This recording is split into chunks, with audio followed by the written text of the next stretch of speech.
Fala aí pessoal, tudo bem com vocês? Passeiozinho chuvoso, noite chuvosa na nossa cidade de Recife. Olha aí a Range Limited na frente.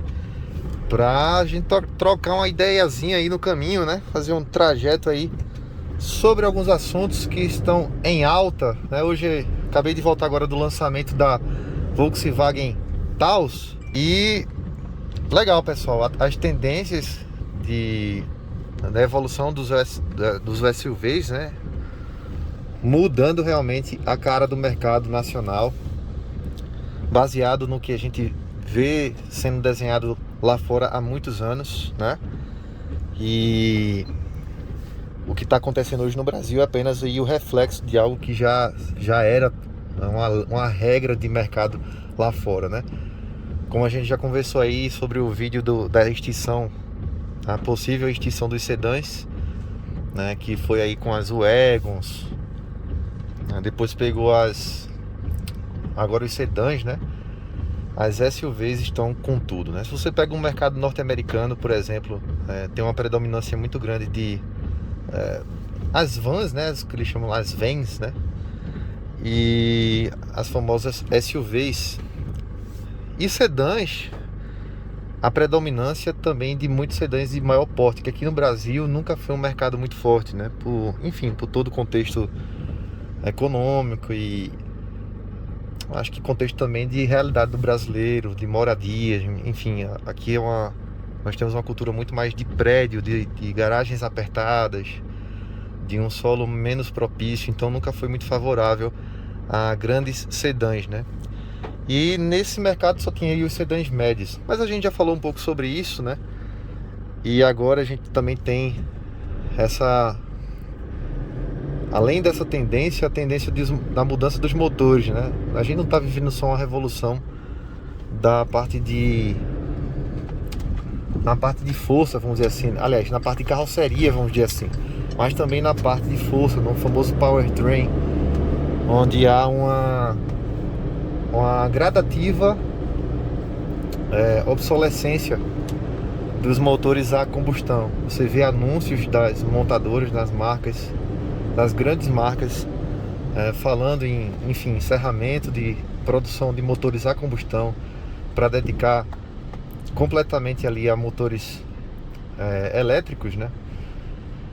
A própria Ford, quando encerrou o ciclo de fábricas no Brasil, uma das coisas que eu lembro que tinha lá na nota era exatamente esse ponto do investir nos elétricos, nas novas tendências, em outras carrocerias, né? Ou seja, as SUVs, as picapes, enfim, as carrocerias maiores e tecnologias mais alinhadas com as tendências que a gente tem aí hoje, né? Então realmente o mercado está de alguma forma caminhando de passos largos aí para eletrificação total. Mas como até resumi lá no outro vídeo falando sobre os sedãs, eu ainda acho que cabe uma discussão muito longa acerca dessa evolução, dessa mudança, né? Ainda tem muita coisa para se ver em relação à infraestrutura, né? A questão da manutenção também. Esses carros vão envelhecer e é importante saber como que cada marca vai fazer aí um plano de manutenção que se torne viável, convidativo, para que o público que usa hoje os carros a combustão se sintam confortavelmente amparados nessa transição, né? Bacana, é legal ter um carro eficiente, questão ambiental, questão de, enfim, uma série de fatores aí relacionados aos ganhos da tecnologia que faz com que mude toda essa realidade e tudo mais, né? Mas é muito importante também pensar em como fazer isso de forma que seja sustentável, não no sentido somente ambiental, mas de você conseguir manter, de você conseguir levar adiante essa filosofia, né? Então cabe ainda uma discussão muito longa, cabe uma grande negociação com políticas governamentais, a viabilização, a questão não só de impostos, mas as margens de lucros que são bem castigadas e tudo mais. é uma soma de fatores que realmente implica aí uma preocupação com relação a essa não só tendência, mas já realidade, né, dos elétricos. Hoje a gente tem aí uma grande ascensão dos híbridos, né, ou seja, aquela famosa timeline, né, a gente começou, né, vamos lá, observando aí o cenário, a gente começou com a história aí dos, né, antes você tinha quanto mais litros no motor, né, quanto maior litragem ali fosse, mais potência, era, enfim, os carros, as versões de mais topo de linha, e assim você ia classificando um carro, né? Ou seja, um 1.8, 2.0, 2.5, 2.8, 3.2, quanto mais, melhor, né? E recentemente a gente entrou numa época bem diferente, inusitada, e até hoje muita gente ainda demorando para assimilar isso, que é exatamente o contrário.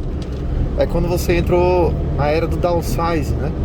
Que você tem carros com versões top de linha, com motores menores, porém mais eficientes, que conseguem ser mais econômicos e ainda assim ter uma maior cavalaria no resultado lá, juntamente com turbo, né?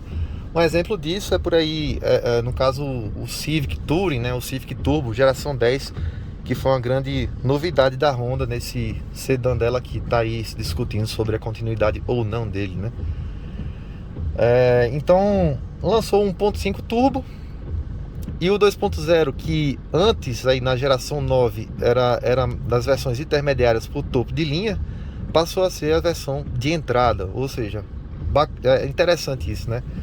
Porque você tem lá o 2.0 como linhas de acesso aspirado e 1.5 turbo como linha Touring, topo de linha, o carro, enfim, a versão mais completa do Civic.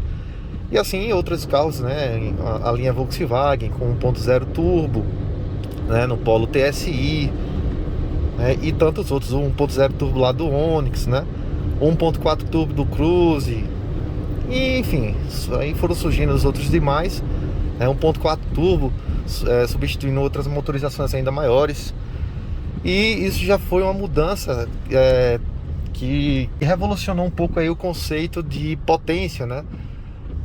Os motores passaram a ter menos característica de barulho, né? De esportividade, ronquinho característico, né? As BMWs entraram nessa onda e foi uma coisa que muita gente aí, de certo modo, estranhou, né? A falta do ronquinho dos 6 cilindros. Você volta ali para os 4 cilindros e passa a ter um funcionamento mais comum, digamos assim, para um carro que você às vezes quer ter uma experiência mais diferenciada, né? Então o downsize já mexeu um bocado, já incomodou muita gente que é mais purista, já agradou a muitos outros que são mais afeitos à eficiência a qualquer custo.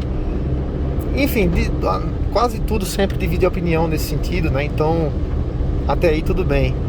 Só que a coisa não para por aí. O downsize, ele na verdade faz parte de uma sequência, né? De um roteiro que a gente está caminhando nele já tem algum tempo. Então, se você parar para pensar que agora, depois do downsize, começa a crescer a onda dos híbridos, né? Que você junta aí motores elétricos e motores a combustão, né? Fazendo essa combinação de eficiência, né?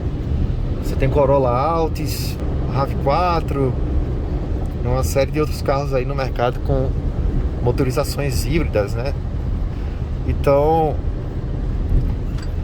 mais uma vez, uma forma de acrescentar pontos aí nessa linha do tempo, desse caminhar para os elétricos. E aí, por fim, né, depois dos híbridos, você tem a ascensão dos elétricos, né? E isso sim é um ponto mais, eu acho que mais delicado do que talvez os híbridos, pelo fator autonomia. As estações de recarga são caras, você ainda não as encontra com facilidade em qualquer lugar. Existe uma burocracia muito grande com relação à instalação em muitos dos prédios, né? Enfim, aquela questão condominial a se discutir. A durabilidade, como eu já estava falando anteriormente, e a manutenção.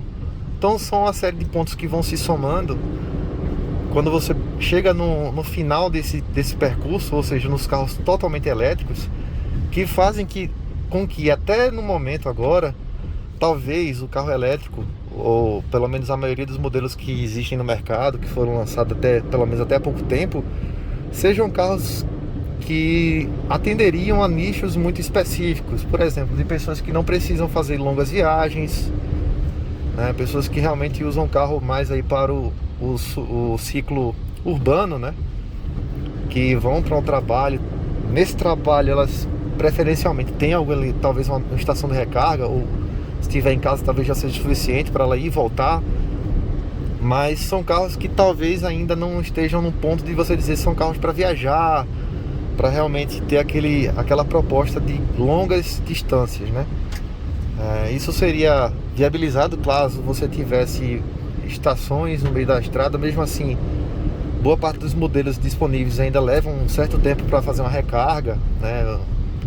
Dependendo da estação, dependendo do carro, você demora algumas horas aí. Então imagina uma viagem, né, com um carro que não tem uma autonomia muito boa e ainda leve muito tempo para fazer uma recarga. Então são coisas que precisam ser resolvidas aí no campo da tecnologia para viabilizar, não só na questão de preços, né, como eu já mencionei, que realmente precisa, enfim, muita coisa ser revista aí para incentivar com que esses carros sejam realmente viáveis, no sentido de a população poder arcar com isso, no sentido de substituir os carros a combustão, mas também viável no sentido de utilizar, né? Tem que ter esse ponto aí bem importante. Mas é isso, eu acho que quanto mais passando o tempo, mais essa discussão vai ganhando volume, mais ela vai ganhando notoriedade, mais tem ali seus pontos de polêmica, pontos de questionamento, mas provavelmente vai ser, assim, pelo desenhar das coisas, é um caminho meio que sem volta mesmo. Preocupa aí para quem é entusiasta do viés mais purista da coisa. A gente fica realmente se perguntando o que é que vai sobrar para quem quer pelo menos preservar algum carrinho aí guardado em casa, um antigo, né? O que é que vai sobrar para quem quer guardar um carrinho mais antigo aí para pelo menos no final de semana, né? Se vai ter como abastecer esse carro, por quanto tempo que vai ter essa opção, né? Mas é o tipo de coisa que fica no ar. Realmente, infelizmente, não tem muito como a gente garantir nada. A realidade já vem mudando, não é de hoje, e quanto mais os dias vão passando, mais a gente vai chegando no final dessa história, né? Que são carros elétricos e com carrocerias SUVs, né? E outra coisa que vem aí juntamente com tudo isso é a parte da tecnologia juntamente com os elétricos. Os carros vão ficando autônomos, né? Você já tem tecnologias aí semi-autônomas e as autônomas sendo cada vez mais em estágios avançados de pesquisa.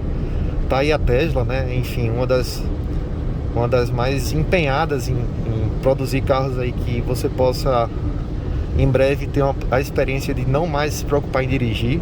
Já se idealiza aquela história do carro que nem volante vai precisar ter no futuro, né? E aí será o fim dessa experiência que eu estou tendo aqui, exatamente aqui agora, enquanto converso com vocês, né? O fim da experiência de dirigir, né?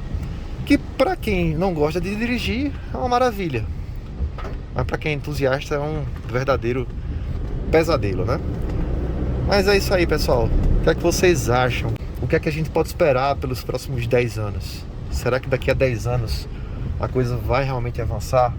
Será que vão surgir políticas de incentivo e também de avanços tecnológicos para viabilizar a popularização desses carros? E combustão realmente vão sumir? Será mesmo que a gente não vai ter nada? Bom, de fabricação isso já é algo meio que já certo, né? Agora, dos antigos e dos preservados, a pergunta é: como é que a gente vai conseguir manter esses carros rodando? Como é que a gente vai conseguir abastecer? Como é que a gente vai conseguir dar a manutenção dele dentro de algum tempo? Que no começo, sim, tudo funciona, né? Não vai ser amanhã que vai desaparecer, mas e depois, né? Será que a história vai ficar assim, guardada num galpão sem poder nunca mais ligar?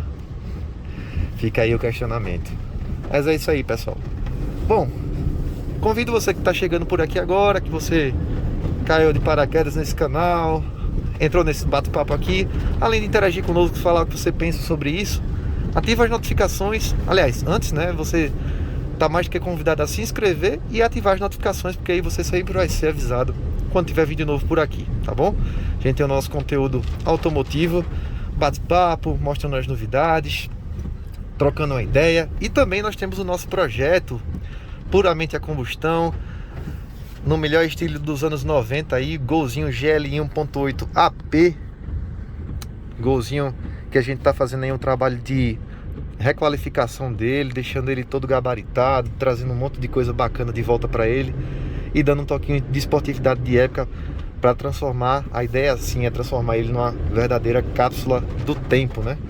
Exatamente para essa experiência mais purista dos anos 90, de dirigir um 1.8zinho aspirado com um pezinho baixo como ele tem, né? Mas é isso aí, pessoal. Então, mais que convidado, então chega lá, tem uma playlist criada só com esse assunto, tá bom? Espero vocês lá. E é isso aí. Continuar curtindo a minha chuvinha aqui.